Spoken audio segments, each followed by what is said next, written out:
আসসালামু আলাইকুম। আশা করি আপনারা ভালোই আছেন। আলহামদুলিল্লাহ আমাদের গরুর ঘরটা রেডি হয়ে গেছে, দেখতেই পারতেছেন।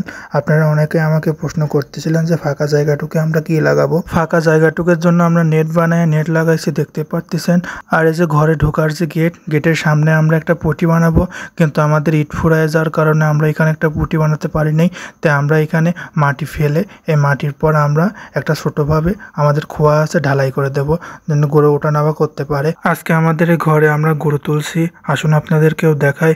এই যে দেখতে পাচ্ছেন চার সাইডটা দেখতে অনেকটাই সুন্দর লাগতেছে নেট লাগানোর ফলে। গরু তোলার পর বুঝতে পারলাম আমাদের একটু ভুল হয়েছে গোড়ায়, সেটা গরুর যে উচ্চতা আর গোড়ার উচ্চতা একটু বেশি হয়ে গেছে। মিস্ত্রিরা যখন মালিকের কথা না শোনে তখন খুব খারাপ লাগে।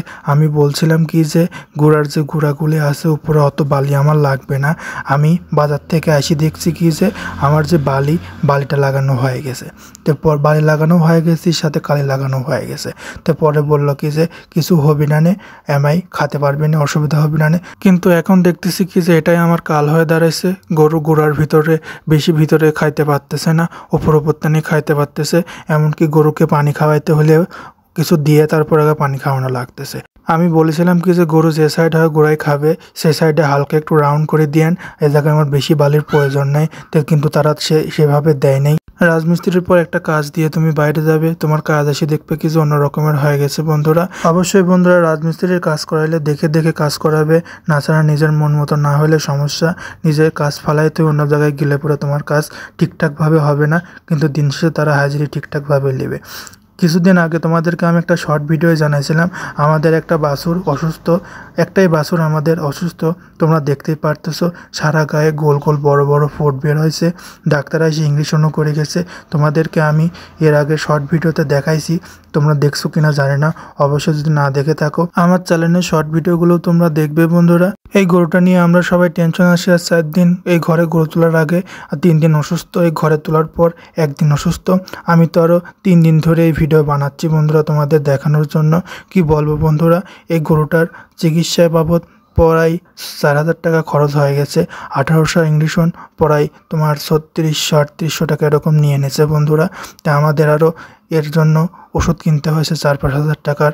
ডাক্তার ডাকছিলাম, ডাক্তার বললো এগুলো বসন্ত বের হয়েছে, এই যে বড় বড় ফোটগুলো দেখতে পাচ্ছ এগুলি তোমার ফাইটে যাবে নি, ফাইটি বের হয়ে যাবে নি। তাই আমি বললাম কি যে ফাইটি বের হয়ে গেলে পরে তো ও তো কিছুই খাবে না। তেমনি এর গায়ে প্রচুর পরিমাণে জ্বর বন্ধুরা। এই অসুখের কারণে ওর 2 পাই ফুলে গেছে, শুলে পরে আর উঠতে পারে না। তোমরা যদি এর কোনো উপায় জানো তাহলে অবশ্যই আমার কমেন্টে জানাই দিও, তাহলে অনেকটাই উপকৃত হব। আমাদের এই গরুটা নিয়ে আমরা ভীষণ টেনশনে আছি বন্ধুরা। এই অসুখটা হওয়ার প্রথম 2 দিনে এ কিছুই মুখে দিচ্ছিল না, শুধুমাত্র ভুসি ব্যতীত।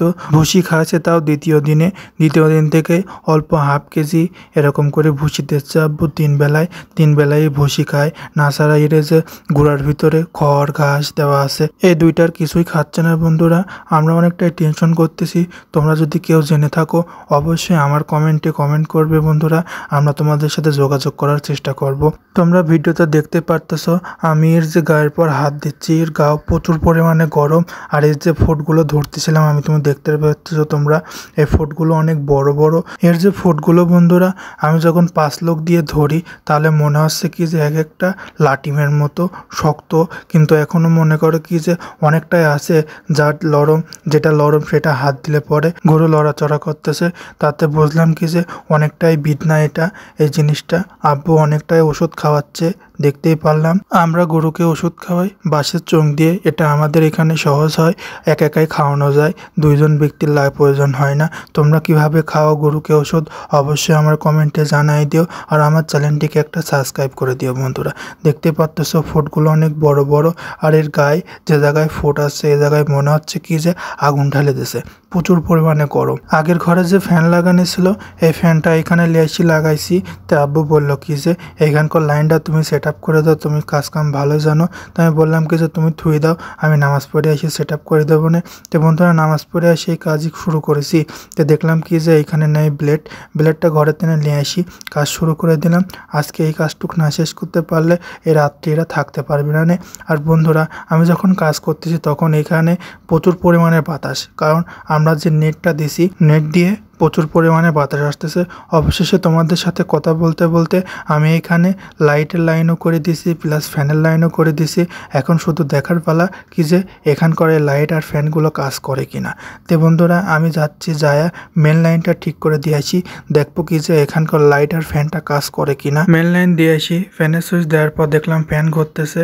এখন লাইট দেওয়ার পর দিয়ে লাইট জ্বলে কিনা, না দেখলাম লাইট দেওয়ার পর লাইটও ঠিকঠাকভাবে জ্বলতেছে, কোনো অসুবিধা হয়নি আলহামদুলিল্লাহ। আজকের ভিডিওটা বন্ধুরা এই পর্যন্তই। সবাই আমাদের গরুটার জন্য দোয়া করবে যেন তাড়াতাড়ি সুস্থ হয়ে যায়, কোনো বালা মুসিবত যেন না আসে। আজকে এখানেই বিদায় নিচ্ছি, খোদা হাফেজ।